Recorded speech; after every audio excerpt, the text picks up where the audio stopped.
par Jacob Goldstein. Titre original. Money, The True Story of a Made-up Thing. Chronique et résumé de « La véritable histoire de la monnaie de l'âge de bronze à l'ère numérique » de Jacob Goldstein. Introduction, note de l'auteur. La monnaie est profondément sociale.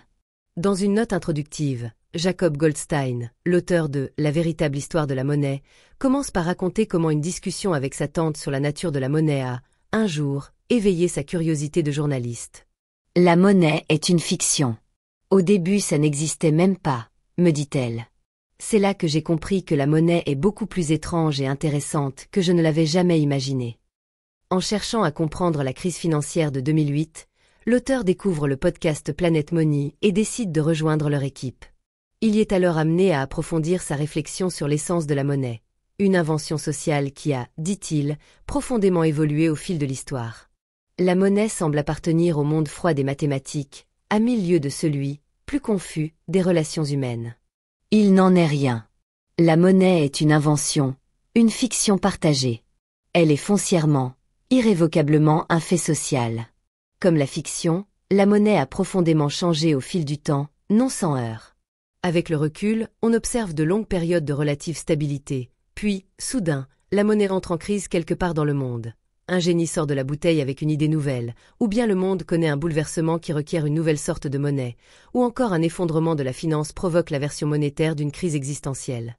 Il en résulte un changement durable du concept de monnaie, sa nature, qui a le droit de l'émettre et dans quel but. Revenir aux origines de la monnaie pour mieux la comprendre. Jacob Goldstein observe que la définition de la monnaie résulte, en fait, de nos choix collectifs. Ces choix ont façonné le monde actuel et façonneront la future monnaie. Aussi, pour l'auteur, revenir aux origines de la monnaie est le meilleur moyen de saisir sa nature et ses enjeux. Cet ouvrage, annonce-t-il, est l'histoire des événements pleins de surprises, de joie, d'intelligence et de folie qui ont façonné la monnaie telle que nous la connaissons aujourd'hui. Partie 1. L'invention de la monnaie.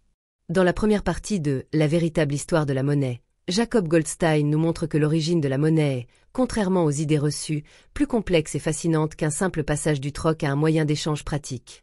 Elle est, signale-t-il, intimement liée aux relations sociales, aux rituels et à l'émergence des premières cités. Chapitre 1. L'origine de la monnaie. Le chapitre 1 de « La véritable histoire de la monnaie » explique comment la théorie classique selon laquelle la monnaie serait née du troc pour le faciliter, défendue par des penseurs comme Adam Smith ou Aristote, est aujourd'hui remise en question par les anthropologues et historiens.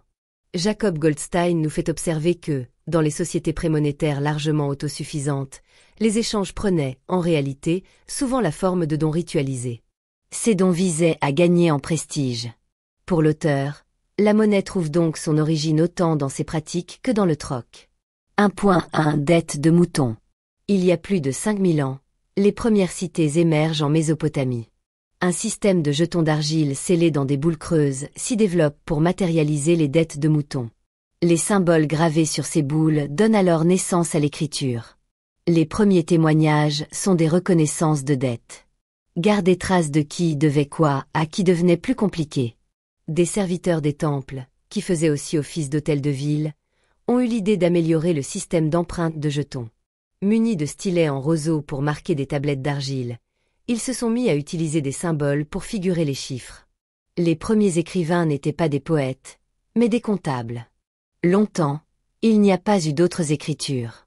Ni billets d'amour, ni élégies, ni récits. Uniquement des reconnaissances de dettes de moutons. Ou, comme l'indique une tablette exhumée d'un célèbre tumulus de la ville sumérienne d'Uruk, en Irak aujourd'hui, Lunana, chef du temple, a reçu une vache et ses 2 veaux allaitants en cadeau royal des mains d'Abazaga.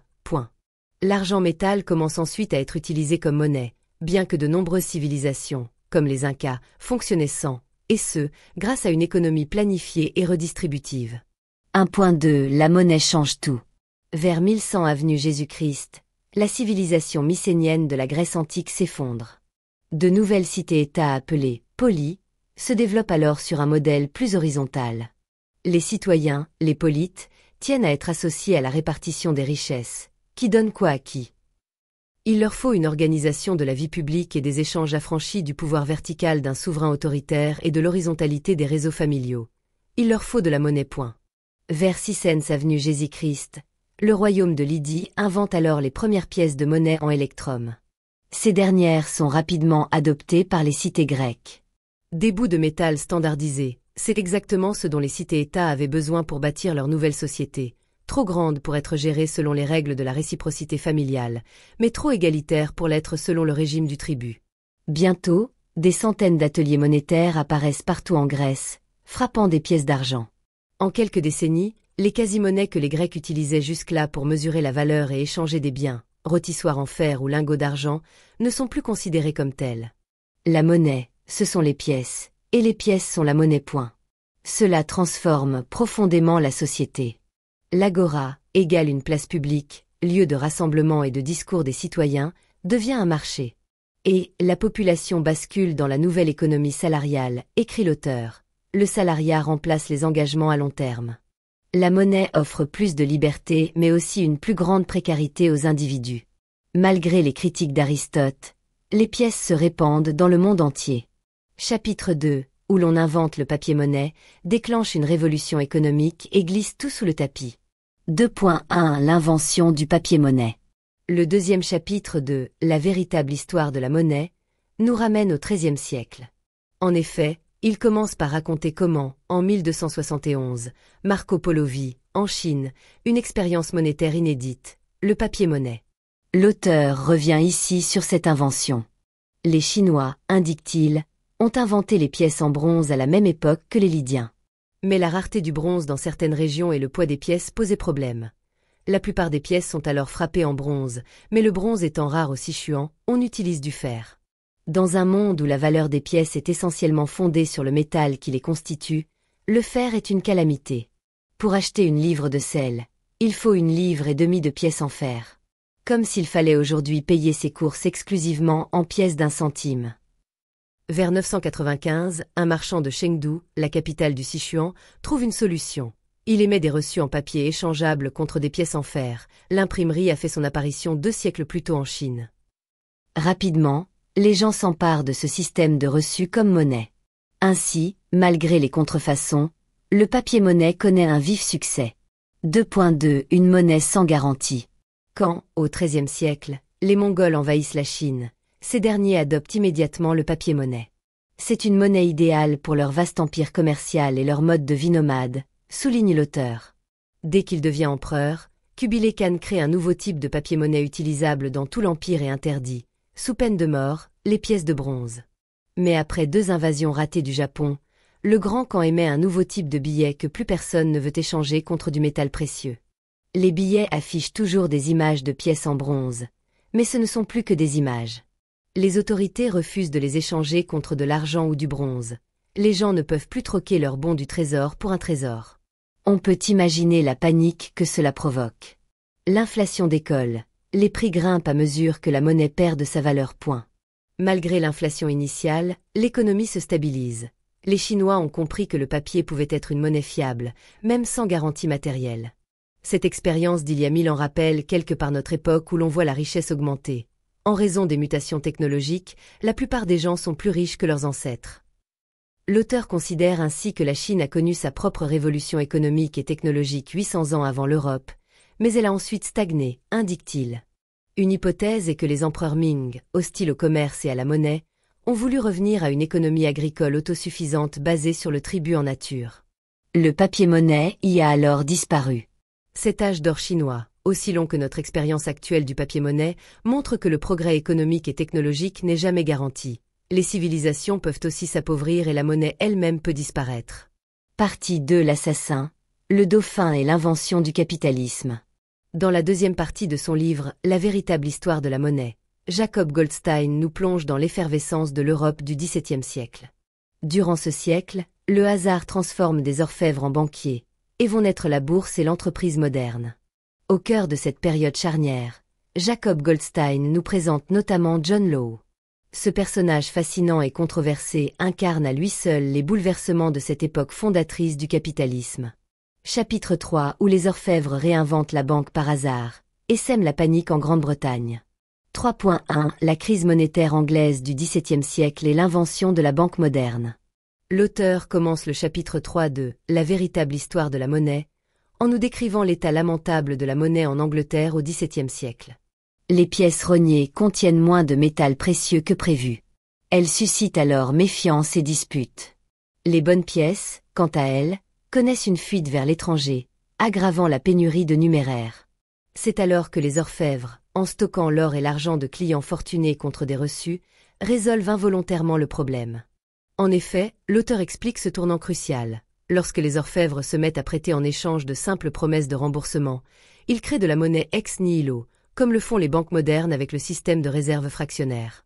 Les banques actuelles font ce que faisaient les orfèvres il y a 400 ans. Lorsque vous déposez de l'argent à la banque, celle-ci en prête une partie à quelqu'un d'autre. Cet argent, votre argent, se trouve désormais à 2 endroits simultanément. C'est le vôtre, sur votre compte, dans votre banque, mais c'est aussi celui de l'emprunteur qui peut le déposer dans une autre banque qui peut à son tour en prêter une partie à quelqu'un d'autre. Le même dollar, ou euro, se trouve désormais dans 3 endroits à la fois. C'est ce qu'on appelle le système de réserve fractionnaire, et c'est ainsi que la plus grande partie de la monnaie est créée aujourd'hui. 3.2 John Law. Premier acte. L'auteur introduit ensuite John Law, né en 1671 au-dessus de l'atelier de son père orfèvre. Après une jeunesse dorée mais dispendieuse, John Law tue en duel un certain Edward Wilson en 1694. Condamné à mort, il parvient s'évader de prison grâce à des appuis puissants. John Law s'enfuit sur le continent, au-devant d'une révolution intellectuelle qui façonnera sa destinée. Une révolution intellectuelle qui va transformer le regard porté sur l'avenir et la monnaie et lui faire gagner une fortune, livre l'auteur. Chapitre 4 où l'on fait fortune grâce aux probabilités. Dans le 4e chapitre de La véritable histoire de la monnaie, Jacob Goldstein relate comment, durant ses années de cavale, John Law découvre la théorie des probabilités. Les 10 années qui suivent sont mal connues. Law disparaît de la chronique, puis réapparaît à Paris, à Venise ou à Amsterdam. À chaque fois qu'il sort des brumes, on le trouve à une table de jeu en compagnie des élites locales. À chaque fois, il gagne. Il n'est pas particulièrement chanceux, il ne triche pas non plus, semble-t-il. Il gagne parce qu'il a découvert une discipline intellectuelle née à son époque, une façon de voir le monde qui va modifier celle dont des millions de gens envisagent Dieu, l'argent, la mort et l'avenir. Cette discipline est la théorie des probabilités. Elle est à la base d'une bonne partie de la finance moderne et, par là, de la pensée moderne. Elle a été inventée par des joueurs. 4.1 La découverte de la théorie des probabilités. L'auteur commence par expliquer ce qu'est la théorie des probabilités. Ainsi, cette théorie révolutionnaire permettait, nous apprend-il, de quantifier les chances de gain ou de perte au jeu. Ce sont alors les mathématiciens Blaise Pascal et Pierre de Fermat qui furent les premiers à résoudre le problème du partage des gains, en calculant les probabilités de chaque issue possible. Aussi, l'auteur souligne l'impact considérable de cette découverte. Pour la première fois, l'homme pouvait prédire l'avenir par les mathématiques, et non plus seulement s'en remettre au hasard ou à la providence. Il rapporte comment Pascal a même appliqué ce raisonnement probabiliste à la question de l'existence de Dieu, concluant qu'il valait mieux parier sur son existence au vu des gains infinis en jeu. 4.2 Les probabilités dans la vie. L'auteur décrit ensuite comment John Law a donc eu recours à sa maîtrise des probabilités pour s'enrichir au jeu, tandis que d'autres les appliquent alors à des domaines comme les rentes viagères et l'assurance-vie. Il détaille les travaux du mathématicien Edmond Halley qui, en analysant les registres de naissance et décès de la ville de Breslau, parvient à chiffrer la probabilité de décès à chaque âge et grâce à cela, à déterminer le juste prix d'une rente. Puis l'auteur raconte comment 2 pasteurs écossais s'inspirent, à cette époque, des tables de mortalité de Halley pour créer un fonds d'assurance-vie pour les veuves de pasteurs. Ces derniers ont, en fait, réussi à anticiper les cotisations nécessaires avec une précision remarquable. Jacob Goldstein conclut le 4e chapitre de son livre « La véritable histoire de la monnaie », en soulignant combien le raisonnement probabiliste est désormais devenu omniprésent et tenu pour acquis dans nos sociétés. Chapitre 5 Où la finance est un voyage dans le temps. 5.1 Nouveau modèle de financement. Dans le chapitre 5 de « La véritable histoire de la monnaie », Jacob Goldstein explique qu'au début du XVIIe siècle à Amsterdam, les marchands hollandais, qui parcourent les océans et ramènent des marchandises de lointaines contrées, résolvent le problème du financement de leurs expéditions maritimes en Asie grâce à un nouveau modèle, la compagnie marchande. La Compagnie néerlandaise des Indes orientales, VOC, en est un exemple. Les marchands hollandais qui organisent ces expéditions maritimes lointaines et périlleuses sont confrontés à un problème ancien. Ils ont un projet pour faire fortune, mais ils doivent d'abord en dépenser une pour le réaliser. Il leur faut construire des navires, recruter un capitaine et un équipage, les envoyer à l'autre bout du monde et les faire revenir. Ce problème de « j'ai besoin d'argent pour en gagner plus » se décline à l'infini. Je veux acheter une voiture pour me rendre à mon nouveau travail qui me permettra de gagner plus. Mais c'est maintenant que j'ai besoin de cet argent que je gagnerai demain avec mon nouveau job pour payer la voiture qui doit m'y conduire pour gagner plus, etc. 5.2 La finance pour connecter des gens aux besoins opposés. Avec ce nouveau modèle de financement, l'auteur souligne que la finance permet de faire voyager l'argent dans le temps. Pour cela, elle met en relation ceux qui sont prêts à en prêter maintenant pour en gagner plus demain, et ceux qui en ont besoin aujourd'hui quitte à en rembourser davantage plus tard. Heureusement, d'autres ont plus d'argent qu'ils n'en ont besoin à l'instant présent. Et ils acceptent de renoncer à le dépenser aujourd'hui, pour me donner une chance d'en gagner plus demain. C'est ainsi que je peux obtenir un prêt et que les Hollandais ont trouvé les ressources pour envoyer leurs navires en Asie, et c'est, entre autres, ce que la finance fait de plus utile. Appairer des gens prêts à renoncer à de l'argent maintenant dans l'espoir d'en avoir plus demain, à d'autres qui ont besoin d'argent maintenant et qui sont prêts à en rembourser plus demain. 5.3 Naissance de la bourse. Jacob Goldstein explique enfin comment la VOC innove en permettant à tous d'acheter des parts, et en autorisant leur revente avant l'échéance initialement prévue. Cela donne naissance à la première bourse au monde, où acheteurs et vendeurs se rencontrent pour échanger leurs titres. Les horaires d'ouverture restreints, imposés par la ville, favorisent la liquidité et l'efficacité du marché. 5.4 Shorter en bref. Jacob Goldstein retrace ensuite la première histoire de vente à découvert, ou short, une pratique permettant de parier sur la baisse du cours d'une action. C'est Isaac Lemaire, un actionnaire en conflit avec la VOC, qui va utiliser, pour la première fois, cette technique pour attaquer la compagnie. Les administrateurs parviennent d'abord à faire interdire cette pratique. Mais Isaac Lemaire se défend en plaidant que la chute du cours était due à la mauvaise gestion de l'entreprise. L'auteur termine ce chapitre en soulignant que le rôle de la bourse est de trouver le bon prix des actions, en agrégeant toutes les informations disponibles, et non de faire monter les cours à tout prix. Chapitre 6, où John Law fait marcher la planche à billets. 6.1 La création d'une banque publique à Amsterdam et les propositions visionnaires de John Law. Le chapitre 6 de La véritable histoire de la monnaie commence en nous informant que la ville d'Amsterdam, malgré sa prospérité, souffrait d'un problème non pas de pénurie comme en Grande-Bretagne, mais d'une trop grande diversité de pièces. Pour y remédier, la ville fonde, en 1609, une banque publique où les marchands ouvrent des comptes. Les paiements se font alors par simple jeu d'écriture, sans manipulation d'espèces. Leur argent, leur monnaie, c'est leur compte à la banque, le chiffre dans ses registres. Qui plus est, le système fonctionne mieux ainsi qu'avec les pièces, ajoute l'auteur.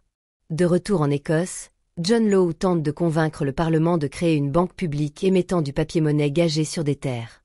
Sa proposition se solde par un échec. Malgré cela, ce dernier continue à promouvoir ses idées à travers l'Europe, avant de s'installer à Paris en 1714. 6.2 De l'Angleterre à la France. L'évolution des systèmes bancaires au début du XVIIIe siècle. Cette partie du livre, La véritable histoire de la monnaie, nous apprend que l'Angleterre a résolu son problème monétaire en créant la Banque d'Angleterre. En effet, en 1694, est fondée la Banque d'Angleterre, sur un modèle innovant qui combine actionnariat public, prêt à l'État garanti par un impôt dédié et émission de papier-monnaie. La Banque d'Angleterre a été un immense succès. Elle a créé une nouvelle façon sûre pour les gens de placer de l'argent au présent, pour en espérer davantage plus tard. Par le truchement de la banque, ils pouvaient prêter à l'État de façon prévisible et transparente, la loi garantissant qu'ils seraient remboursés. Et comme la banque prêtait plus de monnaie qu'elle n'en avait dans ses coffres, elle en créait davantage pour l'Angleterre dans son ensemble, de façon plus sûre et stable que ne l'avait fait une poignée d'orfèvres en distribuant des reçus-points. En 1715, John Law propose au régent de France, le duc d'Orléans, un système financier complet inspiré de l'expérience anglaise. Il obtient alors l'autorisation de fonder la Banque Générale. Malgré les moqueries initiales, la banque survit grâce au soutien du régent qui y dépose d'importantes sommes d'or. Le tournant décisif intervient en 1717, lorsque le régent impose de payer les impôts en billets de la banque. Ce papier-monnaie devient alors la monnaie de référence. Fort de ce succès, John Law s'apprête à frapper un grand coup. Chapitre 7, où l'on invente les millionnaires. Le 7e chapitre du livre, La véritable histoire de la monnaie, raconte comment, Après avoir obtenu le monopole du commerce sur le Mississippi pour sa compagnie de l'Ouest, John Law propose aux détenteurs d'obligations d'État de les échanger contre des actions de sa compagnie, promettant les richesses du Nouveau Monde. Malgré les réticences initiales, Law parvient à faire prospérer son entreprise, notamment en liant sa banque à la compagnie du Mississippi. 7.1. On ne parlait que par millions. L'auteur décrit alors l'ascension fulgurante de John Law et de sa compagnie. En procédant à des fusions, en acquérant des monopoles et en émettant de nouvelles actions liées aux précédentes, Law fait flamber les cours. La France s'enfièvre pour le Mississippi, on se rue pour acheter des parts, faisant émerger les premiers millionnaires. Dès lors, John Law consolide la dette de l'État, réforme la fiscalité et devient l'homme le plus puissant du pays après le régent. 7.2 L'économie réelle contre la bulle du Mississippi. L'auteur souligne toutefois le décalage important entre les promesses de richesse du Mississippi et la réalité bien plus modeste de la colonie. La finance s'emballe et se déconnecte de l'économie réelle, provoquant une forte inflation. John Law tente de stabiliser l'économie en retirant du numéraire, mais ces mesures désespérées pour imposer le papier-monnaie provoquent des émeutes. C'est l'effondrement. Le régent abandonne la banque et le papier-monnaie, Law doit s'enfuir. Il finira sa vie à Venise, jouant pour subsister. Jacob Goldstein réfute l'image d'escroc souvent accolée à John Law. Selon lui, le système de ce dernier n'était pas intrinsèquement mauvais. S'il a échoué, c'est plutôt à cause de l'excès de pouvoir entre ses mains sans suffisamment de contre-pouvoir dans le contexte d'une monarchie absolue. Car les pressions contradictoires entre les différents acteurs sont nécessaires pour stabiliser un système monétaire moderne. Partie 3. Plus de monnaie. Pendant longtemps, on croyait que la quantité d'argent dans une économie était limitée. Mais quelques dizaines d'années après la mort de John Law, une idée révolutionnaire émerge. On réalise en effet qu'il est possible de créer de l'argent. Et avec cela, que désormais, tout le monde peut avoir plus d'argent, même si cela ne garantit pas que tous en auront effectivement plus. Chapitre 8. Où tout le monde gagne plus d'argent. Dans le 8e chapitre du livre « La véritable histoire de la monnaie », l'auteur revient d'abord sur une étude de l'économiste William Nordhaus. Celle-ci porte sur l'évolution du prix de l'éclairage artificiel au fil des siècles. Il montre qu'à Babylone, une journée de travail ne procurait que 10 minutes d'éclairage, contre 1 heure au XVIIIe siècle grâce à l'huile de baleine. La révolution industrielle du XIXe, portée par de nombreux progrès scientifiques, comme les débuts du kérosène, a ensuite permis de quintupler ce temps d'éclairage. L'auteur poursuit en décrivant comment de nouvelles innovations financières ont rendu possible l'invention de l'ampoule par Thomas Edison en 1879. Ces innovations, ce sont la société à responsabilité limitée qui facilite les levées de fonds, et le brevet qui offre un monopole temporaire sur une idée nouvelle. C'est bien grâce à elle qu'Edison a pu financer ses recherches et déployer le premier réseau électrique à New York, nous apprend Jacob Goldstein. L'auteur termine ce chapitre en soulignant qu'en un siècle, le temps d'éclairage obtenu pour une journée de travail a finalement été multiplié par 20 000. Cette explosion de la productivité, malgré ses dégâts environnementaux, a rendu tout le monde plus riche en termes réels. Chapitre 9, où l'on se demande si avoir plus d'argent est vraiment à la portée de tout le monde. Le chapitre 9 du livre « La véritable histoire de la monnaie » explique que si les innovations technologiques, comme les ampoules, enrichissent globalement la société, elles détruisent aussi des emplois, comme ceux des allumeurs de réverbères. Le même phénomène se pose vivement aujourd'hui avec la révolution numérique. 9.1 L'histoire des Luddites au début du XIXe siècle en Angleterre.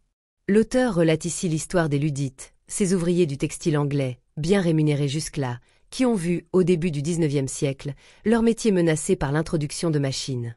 Sous la bannière d'un chef fictif, Ned Ludd, ils ont, nous raconte l'auteur, déclenché une guerre clandestine contre ces machines, dans un contexte de bouleversement technologique inédit. Malgré la répression violente, les destructions de machines sont punies de mort. Le mouvement a perduré plusieurs années. Mais les Luddites ont fini par disparaître, tout comme les métiers manuels du textile. Jacob Goldstein souligne que, malgré la promesse d'une prospérité future, les Luddites et leurs enfants n'ont pas vu leur sort s'améliorer. Durant la révolution industrielle, les salaires ouvriers ont peu progressé malgré l'explosion de la productivité. Seuls les propriétaires d'usines et certains corps de métier en ont profité. 9.2 Un parallèle à faire avec la révolution numérique actuelle. Ce précédent historique tempère l'argument des économistes selon lequel les problèmes liés au bouleversement technologique ne seraient que temporaires. L'auteur y voit, de fait, un parallèle avec la révolution numérique actuelle, qui détruit aussi de nombreux emplois. Nous vivons le deuxième âge de la machine. Il ne s'agit plus de métiers à tisser, mais d'ordinateurs et de logiciels. Mais le même genre d'événement est en train de se produire. On évoque l'essor des 1%, la stagnation des revenus des gens ordinaires. Le changement technologique en est pour partie responsable. La réponse habituelle des économistes est de dire que ces problèmes sont temporaires. Grâce à la technologie, les gens auront plus d'argent à long terme. Mais c'est une chose que les ludites nous ont apprise. Le long terme peut durer très, très longtemps. Partie 4. La monnaie moderne. Dans la 4e partie de « La véritable histoire de la monnaie », Jacob Goldstein met en lumière 2 moments clés de l'histoire monétaire.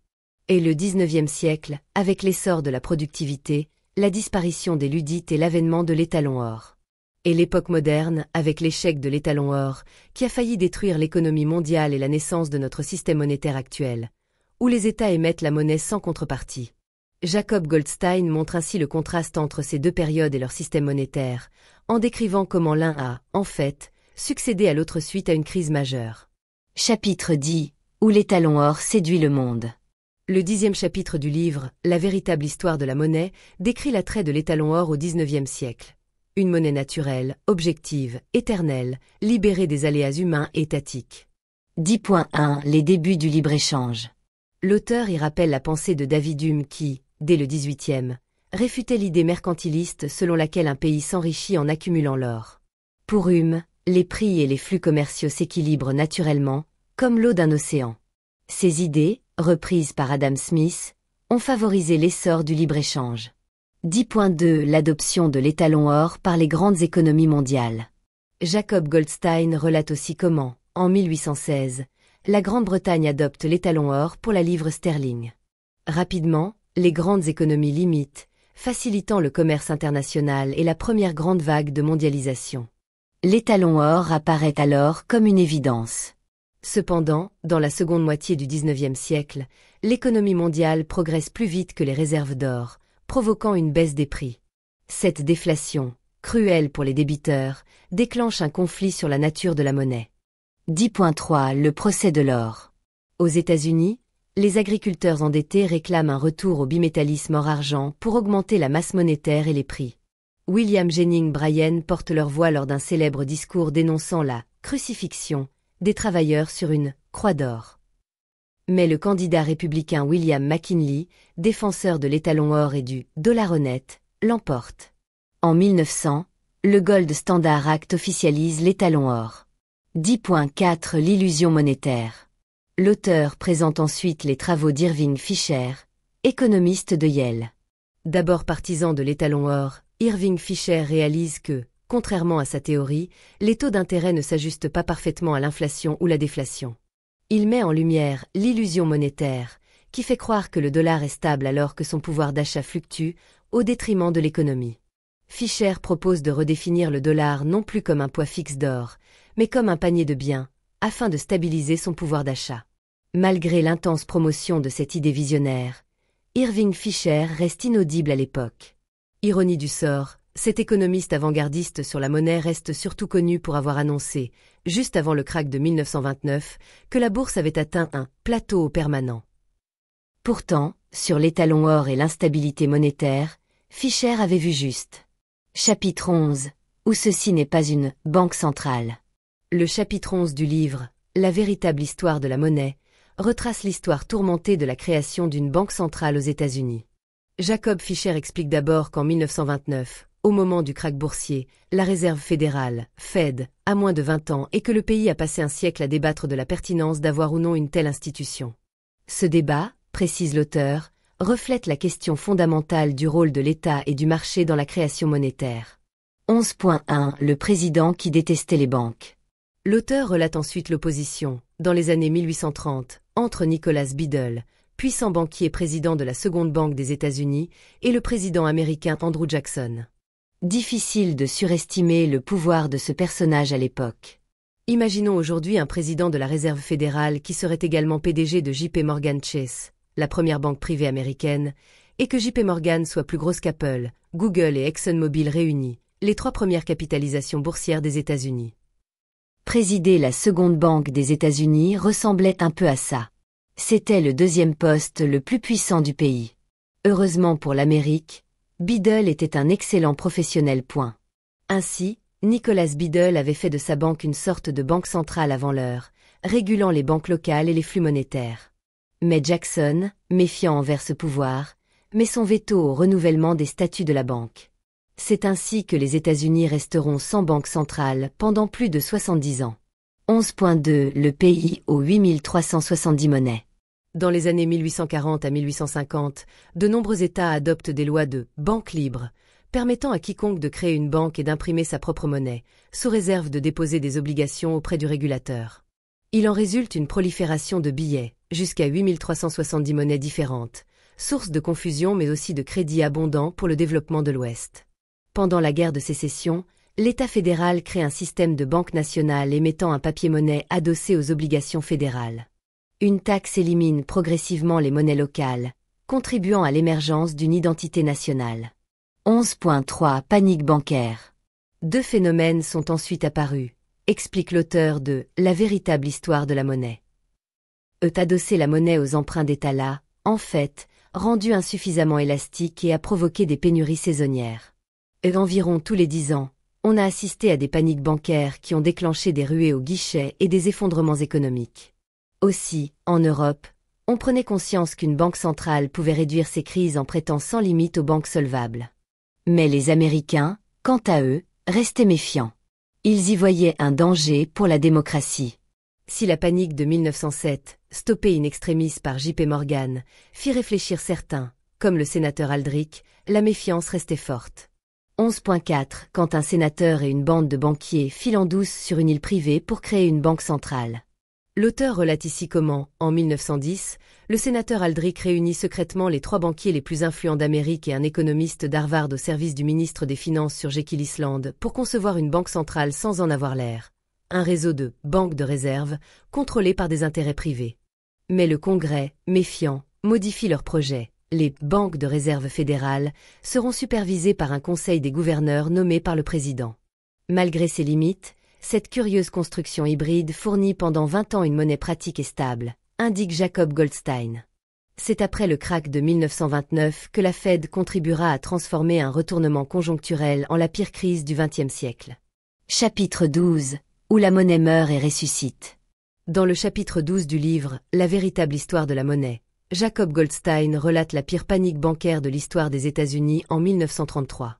L'étalon or, qui permet à chacun d'échanger ses dollars contre de l'or, devient un boulet pour la Fed menacée d'en manquer.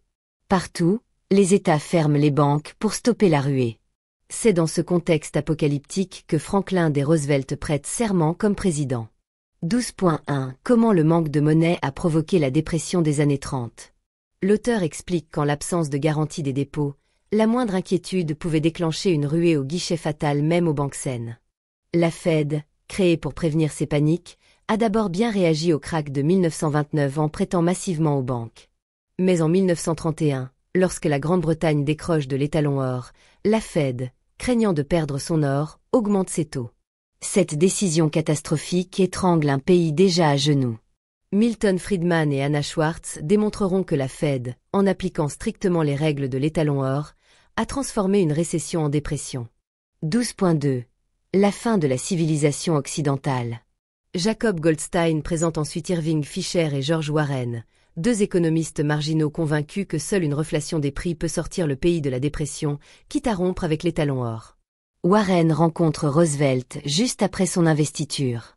Lors de sa première conférence de presse, Roosevelt ordonne la fermeture de toutes les banques. Puis, lors d'une causerie radiophonique, il explique pédagogiquement le fonctionnement de la monnaie pour rétablir la confiance. Les gens, rassurés, rapportent leur argent aux banques qui rouvrent. Mais Roosevelt va plus loin. Par décret, il oblige les Américains à remettre leur or à l'État sous peine de prison. Puis, stupéfiant ses conseillers attachés à l'étalon or, il soutient un amendement lui donnant le pouvoir de modifier la valeur en or du dollar, sacrilège absolu. Un conseiller y voit la fin de la civilisation occidentale. Fisher, lui, est aux anges. Cette politique empirique et iconoclaste fonctionne. Après que Roosevelt ait confisqué l'or et abandonné l'étalon or, l'économie repart doucement. Les historiens confirmeront que l'étalon or a enfermé les pays dans un cycle fatal, brisé lorsqu'ils l'ont abandonné. Roosevelt a compris que l'étalon or n'avait rien de naturel, contrairement à ce que ses adeptes proclamaient. C'était un choix, et il a osé en faire un autre, ouvrant la voie à notre conception actuelle de la monnaie. Partie 5. La monnaie au XXIe siècle. La 5e et dernière partie du livre, La véritable histoire de la monnaie, met en évidence le fait que l'histoire de la monnaie est une lutte constante entre banques, États et individus pour définir les droits de chacun, comme l'illustrent les exemples de la finance parallèle, de l'euro et du bitcoin. Chapitre 13. Où deux types inventent une nouvelle monnaie dans un bureau. Dans le 13e chapitre, l'auteur de La véritable histoire de la monnaie revient sur la crise financière de 2008. Il explique qu'au-delà des prêts hypothécaires toxiques, c'est l'émergence d'une nouvelle forme de monnaie dans un système bancaire parallèle qui a précipité et amplifié la crise. 13.1 Deux types dans un bureau. C'est un certain Bruce Bent et son associé Harry Browne qui lancent, en 1970, le premier fonds monétaire. Bent a une femme, 2 enfants et 2 emprunts immobiliers sur le dos. Il s'est acheté une bicyclette d'occasion pour économiser le bus qui le conduit à la gare où il prend le train pour se rendre au travail, et retrouver Browne avec qui il échange des idées. On essayait de trouver un truc pour gagner de l'argent. Après quelques années à vivoter, Bent et Browne voient enfin le bout du tunnel. Leur idée, créer un fonds commun de placement qui ressemble à un compte bancaire rémunéré, en investissant dans des actifs sûrs et liquides et en maintenant une valeur stable de $1 par part. Le succès est fulgurant. En quelques années, des centaines de milliards affluent dans ces fonds. 13.2 Les grandes banques s'y mettent à leur tour. Pour profiter de cette manne, les grandes banques inventent le papier commercial adossé à des actifs, PCAA. Celui-ci qui permet aux fonds monétaires de prêter à des entreprises plus risquées. Bent met en garde contre cette dérive, mais les fonds monétaires investissent massivement dans ces actifs. 13.3 Le boom de la monnaie.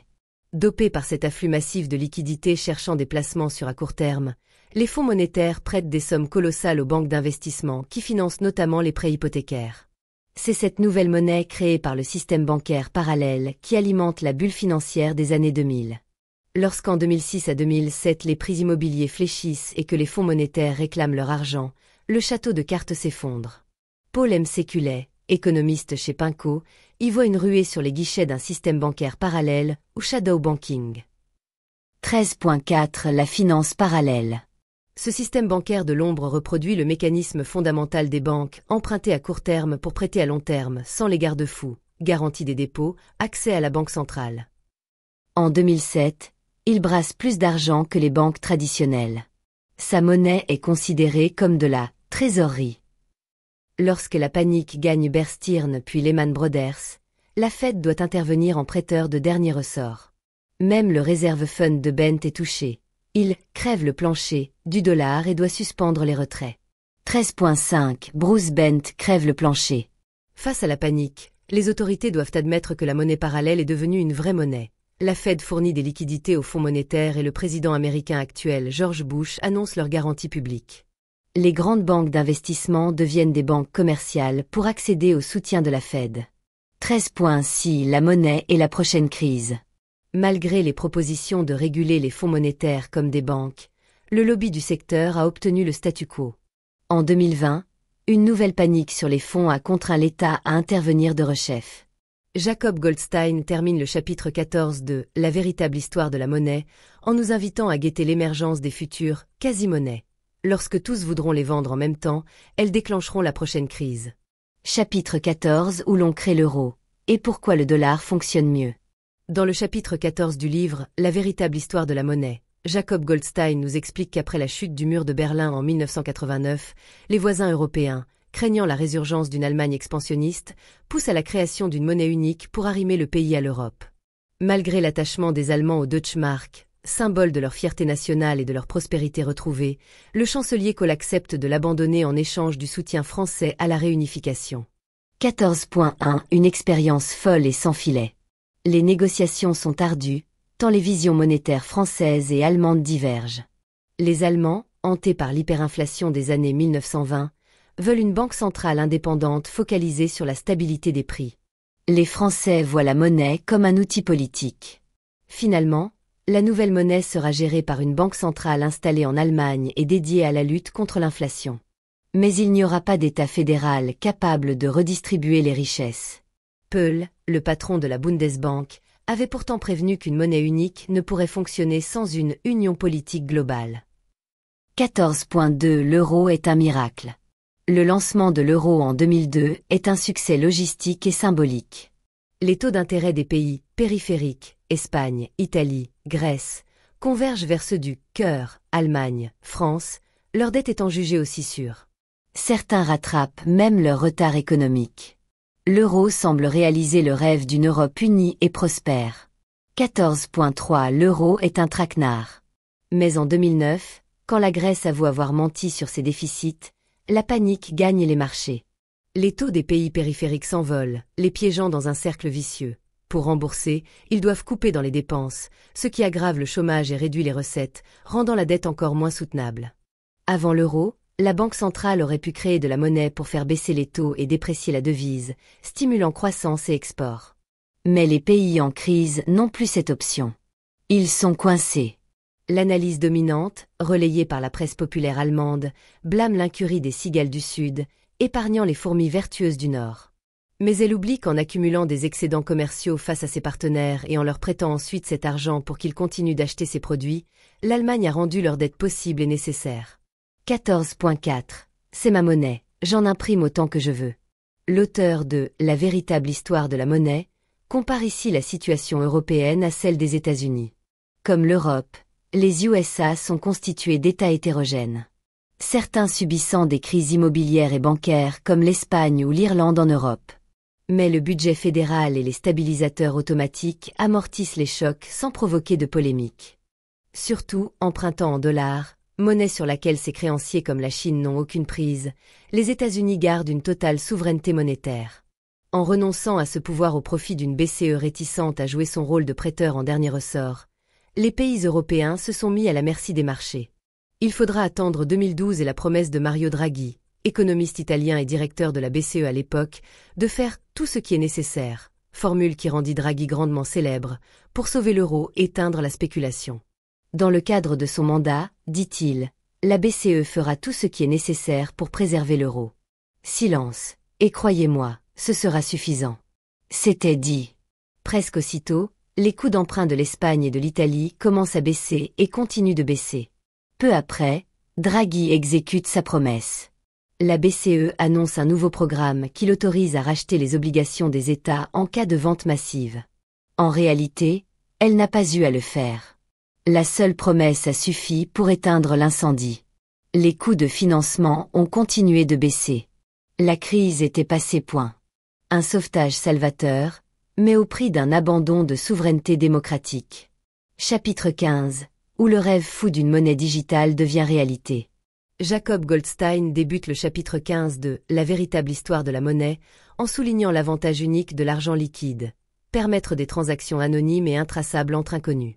Mais à l'ère numérique, la plupart des paiements laissent une trace dans les registres bancaires, menaçant la confidentialité des données personnelles. 15.1 La prophétie de Shome. Cryptographie contre surveillance financière. Au début des années 1980, le chercheur en informatique David Shome avait mis en garde contre cette dérive. Au début des années 80, David Shome, un chercheur en informatique, comprend que l'avènement des ordinateurs bon marché, puissants et connectés va provoquer un gigantesque transfert de l'argent liquide, anonyme et intraçable, à la monnaie scripturaire traçable. Très inquiet, il pense que tout le monde devrait l'être. On jette les bases d'une société de dossiers où les ordinateurs pourraient déduire les modes de vie des individus, leurs habitudes, leurs déplacements et leurs associations à partir des données collectées lors de transactions ordinaires, écrit-il dans un article étonnement prémonitoire. Pionnier de la cryptographie, il invente alors un système de monnaie électronique préservant l'anonymat des utilisateurs. La banque peut vérifier la validité des paiements sans en connaître les acteurs. L'auteur écrit « Shome n'est pas qu'une Cassandre hippie pestant contre la technologie. Il en a certains traits, certes, il se balade en catogan et combi Volkswagen sur le campus de Berkeley.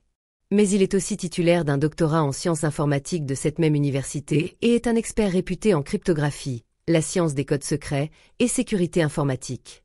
Après plusieurs années de recherche, Il pense avoir inventé un nouveau système qui permettrait aux gens d'habiter le monde numérique sans y sacrifier la confidentialité de leurs données. Il a trouvé le moyen d'échapper à la tyrannie des registres bancaires.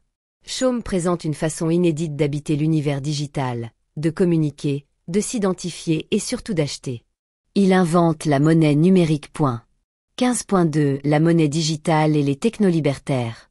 En 1989, Chaume lance DigiCash pour concrétiser son concept.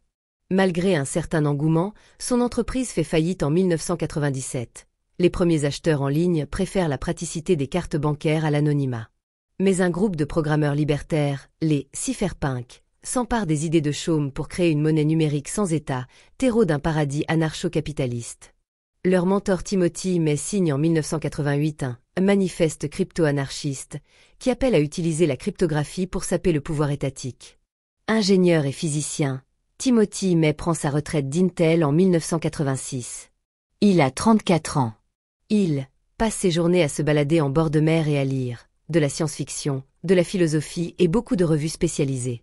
Un jour, il tombe sur l'article de Chaume, système de transaction pour désarmer Big Brother, sa vie en échanger à jamais, et peut-être aussi l'histoire de la monnaie. Voilà l'avenir, se dit-il. Mais est prédisposé pour être soufflé par les promesses contenues dans la monnaie digitale de Chaume. Informaticien, libertarien, fan de science-fiction, il comprend la technologie et en saisit les enjeux pour les individus. Il entrevoit le potentiel d'une profonde transformation de la société.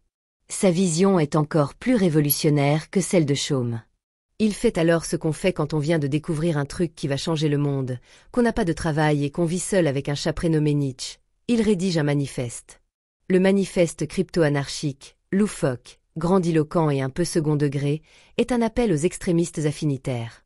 Curieusement, le manifeste trouve un écho. Pas immédiatement. Toutefois. 15.3 Inventer l'argent liquide digital et anonyme est sacrément difficile. Les cypherpunks s'attellent à un défi technique, celui d'empêcher la duplication à l'infini d'une monnaie numérique sans recourir à un tiers de confiance. Ainsi, Adam Back crée, en 1997, le Hashcash. Avec ce concept, Back propose une solution. Il introduit une forme de rareté en exigeant de la puissance de calcul pour générer la monnaie. La monnaie numérique de Chaume ressemblait à la monnaie fiduciaire contrôlée par une banque centrale. Celle de Back se rapproche davantage de l'or sur un point au moins. De même que toute personne qui en a la volonté et les ressources peut aller chercher de l'or, quiconque en a la volonté et les ressources peut créer du hashcash. Mais le hashcash se distingue de l'or sur un autre point essentiel, un point qui l'empêche de devenir la monnaie numérique dont rêvent les cypherpunks. Chaque empreinte de hashcash est accolée à un message unique. Elle ne peut donc être utilisée qu'une seule fois. Impossible par conséquent d'en faire une monnaie d'échange. Wade propose alors, en 1998, d'aller plus loin avec la B-Money. Un registre décentralisé de toutes les transactions serait tenu simultanément par tous les utilisateurs. Mais il juge lui-même son système irréalisable, faute d'incitation à y participer. 15.4 Enfin, le Bitcoin. En 2008, un mystérieux, Satoshi Nakamoto, contacte Wade. À l'époque, et encore aujourd'hui à l'heure où j'écris ces lignes, personne ne savait qui se cachait ou se cache encore derrière Satoshi Nakamoto, que ce soit un individu seul ou plusieurs personnes. Ce pourrait tout aussi bien être un cypherpunk vivant dans un bunker souterrain en Nouvelle-Zélande, qu'un dirigeant de banque à Londres, une prêtresse ou un criminel, ou encore un gang complotant pour prendre le contrôle de la planète. Mais la beauté du Bitcoin et son génie, c'est que la véritable identité de Satoshi Nakamoto n'a aucune espèce d'importance. Dans un article intitulé « Bitcoin, un système de cash électronique peer-to-peer », il décrit une monnaie combinant les idées de Back et Day avec un mécanisme astucieux. Les ordinateurs validant les transactions sont rémunérés en Bitcoin. Sésame de la rareté retrouvée. Fidèle à l'esprit cypherpunk, Satoshi publie le code source du Bitcoin début 2009. Il intègre dans le « bloc de Genèse » un titre du Times sur le sauvetage des banques. Clin d'œil à la crise financière qui vient d'ébranler la confiance dans les monnaies traditionnelles. 15.5 Combien vaut un bitcoin? Pas grand-chose au début. En 2010, un développeur distribue gratuitement des bitcoins pour populariser le système. Un certain Laszlo Agnex réussit à commander 2 pizzas pour 10 000 bitcoins, une transaction historique, mais qui valorise le bitcoin à 3 fois rien. 15.6 Le bitcoin devient clandé. Le cours du Bitcoin décolle quand un certain dread pirate Roberts lance, en 2011, Silk Road, une plateforme de vente de drogue qu'il utilise comme moyen de paiement anonyme. Après l'arrestation de son fondateur en 2013, le Bitcoin suscite l'intérêt de la Silicon Valley qui y voit l'occasion de réduire les coûts de transaction. Le cours atteint 500 $ lors d'auditions mielleuses au Sénat. 15.7 L'anarcho-capitalisme, mais sans l'anarchie, le Bitcoin se normalise. Des fermes de minage géantes surgissent alors pour extraire des bitcoins en résolvant les problèmes cryptographiques, au prix d'une consommation électrique considérable. Toutefois, le réseau peine à monter en charge. Un débat houleux oppose partisans de l'accessibilité et de l'utilité monétaire du bitcoin, favorable à une augmentation de la taille des blocs, et défenseurs de la décentralisation du réseau, qui s'y opposent. Cette guerre civile débouche sur une scission entre Bitcoin et Bitcoin Cash. En parallèle, des centaines d'autres crypto-monnaies voient le jour sur le modèle du Bitcoin. Certaines promettent un meilleur anonymat ou encore une meilleure stabilité, mais la plupart d'entre elles finissent par disparaître. Même Facebook et la Chine planchent sur des monnaies numériques, loin de l'idéal libertaire originel. 15.8 Le prix du Bitcoin. Malgré ces soubresauts, le cours du Bitcoin s'envole jusqu'à frôler les 20 000 $, avant de retomber autour de 4 000 $, puis de remonter. Ces variations brutales minent l'usage du Bitcoin comme monnaie, difficile d'emprunter ou d'être payé dans une devise aussi instable. Les aficionados s'y voient une réserve de valeur, mais il s'agit en réalité d'un actif spéculatif acheté dans l'espoir de le revendre plus cher, loin du rôle usuel de la monnaie. Jacob Goldstein conclut le dernier chapitre du livre « La véritable histoire de la monnaie », en affirmant que là où les monnaies traditionnelles sont souvent devenues de la monnaie, sans qu'on s'en rende compte, le Bitcoin, malgré sa conception explicite comme monnaie numérique alternative, n'y est pas encore vraiment parvenu. Conclusion, l'avenir de la monnaie. Dans la conclusion de son livre « La véritable histoire de la monnaie », Jacob Goldstein souligne que la monnaie est, en réalité, le fruit de choix, même si celle-ci est souvent perçue comme un état de fait immuable. Cependant, il est vrai, poursuit l'auteur, que lors de crises, d'innovations technologiques ou de changements politiques, des idées marginales et des systèmes monétaires radicalement nouveaux peuvent s'imposer. Jacob Goldstein explore alors 3 scénarios possibles pour l'avenir. Scénario numéro 1. Un monde sans argent liquide. L'auteur de « La véritable histoire de la monnaie » envisage d'abord la disparition du cash. Disparition déjà en marche avec l'essor des paiements mobiles. Mais Jacob Goldstein observe alors que paradoxalement, malgré cette tendance, la quantité de billets en circulation augmente plus vite que l'économie, surtout en grosses coupures. Partout dans le monde ou presque, alors que les applis de paiement prolifèrent, il se passe un phénomène étrange. Année après année, la quantité de papier-monnaie en circulation augmente plus vite que l'économie dans son ensemble.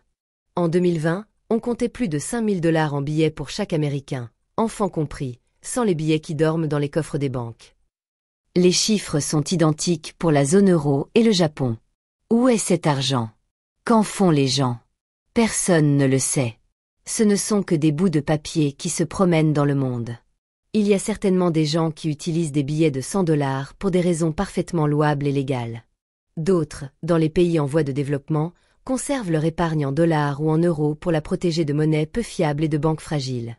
Et puis, beaucoup d'autres ont recours à des montagnes de cash pour frauder le fisc et financer les trafics de drogue, d'êtres humains et de marchandises volées. Selon l'économiste Kenneth Rogoff, cette masse de cash alimente surtout l'économie souterraine et la criminalité. Ce dernier préconise de supprimer les grosses coupures et de remplacer les petites coupures par des pièces afin de réduire ces activités illicites et faciliter des taux d'intérêt négatifs en cas de crise. La Suède illustre cette transition vers une société quasiment sans cash, au point que des banques refusent les dépôts d'espèces. La Banque centrale suédoise réfléchit même à une couronne, monnaie numérique de banque centrale. Si cette évolution semble anecdotique, elle pourrait cependant réduire la confidentialité des transactions et accroître la surveillance. Mais notre système monétaire, où la monnaie scripturale domine déjà largement, n'en serait pas fondamentalement changé. Scénario numéro 2. Un monde sans banque. L'auteur présente ensuite une proposition plus radicale. Mettre fin à la possibilité pour les banques de créer de la monnaie par le crédit. Des économistes aussi divers qu'Irving Fisher ou Milton Friedman ont dénoncé l'instabilité inhérente à ce système de réserve fractionnaire et plaidé pour des réserves à 100%. L'idée serait de séparer les fonctions de dépôt et de prêt. Les entrepôts monétaires se chargeraient des dépôts, intégralement placés à la Banque centrale. Les prêteurs accorderait des crédits sur fonds d'investisseurs, comme des fonds obligataires. Plus de panique bancaire ni de risque systémique, mais un pouvoir monétaire accru pour les banques centrales. Scénario numéro 3. Un monde où l'État émet de la monnaie et la distribue à quiconque a besoin d'un emploi. Enfin, l'auteur évoque la théorie monétaire moderne, TMM, courant hétérodoxe qui voit dans la dépense publique la source ultime de la monnaie. Selon Warren Mosley, financier à l'origine de ces idées, un État qui émet sa propre monnaie peut dépenser sans risque de faillite. L'inflation ne surviendrait que si l'économie est déjà au plein emploi. La TMM inspire certains élus progressistes qui veulent garantir un emploi public pour tous. Mais peu osent assumer l'idée, impopulaire, qu'il faudrait alors augmenter les impôts si l'inflation s'emballe. Notre système actuel, où les banquiers centraux contrôlent la monnaie sans rendre de compte démocratique, n'est pas gravé dans le marbre. Mais le rendre plus démocratique suppose que les citoyens se fassent confiance pour maîtriser l'inflation. Jacob Goldstein termine son livre « La véritable histoire de la monnaie » en nous soulignant que les crises à venir, les innovations technologiques et les évolutions sociétales changeront forcément nos systèmes monétaires d'une manière qui étonnera nos descendants, comme nous-mêmes sommes étonnés par les billets privés d'antan. Conclusion de « La véritable histoire de la monnaie de l'âge de bronze à l'ère numérique » de Jacob Goldstein. 1. Les 3 points clés à retenir du livre « La véritable histoire de la monnaie ». Point clé numéro 1. Un éclairage captivant sur la nature profonde de la monnaie. Dans « La véritable histoire de la monnaie », Jacob Goldstein nous offre une perspective originale et éclairante sur cet objet si familier et pourtant si énigmatique qu'est la monnaie. En retraçant son évolution depuis les origines jusqu'à nos jours, l'auteur met en lumière le caractère fondamentalement social et conventionnel de la monnaie.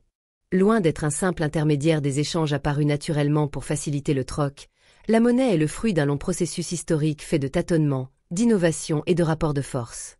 Des dons ritualisés des sociétés anciennes au Bitcoin en passant par le papier-monnaie et l'étalon or, Jacob Goldstein montre brillamment comment la définition de la monnaie résulte de choix collectifs qui engagent la répartition des richesses et du pouvoir au sein de la société. Point clé numéro 2. La monnaie, au cœur des grands bouleversements de l'histoire. Un des grands mérites de ce livre est de resituer l'histoire monétaire dans le contexte plus large des transformations économiques, politiques et technologiques. Ainsi, la naissance des banques modernes au XVIIe siècle, l'abandon de l'étalon or dans les années 1930 ou l'avènement de l'euro apparaissent comme autant de moments charnières où l'innovation monétaire a accompagné et parfois précipité des changements sociétaux majeurs. En s'attardant sur des figures souvent méconnues comme John Law ou Irving Fisher, véritables visionnaires incompris en leur temps, Jacob Goldstein souligne aussi le rôle crucial des idées et des individus dans ces grands basculements. À travers ces destins singuliers, c'est toute une histoire intellectuelle de la monnaie qui se dessine, avec ses avancées, ses impasses et ses intenses controverses. Point clé numéro 3. Les enjeux monétaires d'aujourd'hui et de demain. Au-delà du récit historique, la véritable histoire de la monnaie nous invite à porter un regard neuf sur les débats monétaires contemporains. Qu'il s'agisse de l'essor d'un système bancaire parallèle avant la crise de 2008, des difficultés de la zone euro ou des promesses et limites du Bitcoin, Jacob Goldstein décrypte ces enjeux d'actualité avec la hauteur de vue que lui confère son excursion dans le passé. Il souligne ainsi les défis posés à nos systèmes monétaires par la financiarisation, la globalisation et la révolution numérique.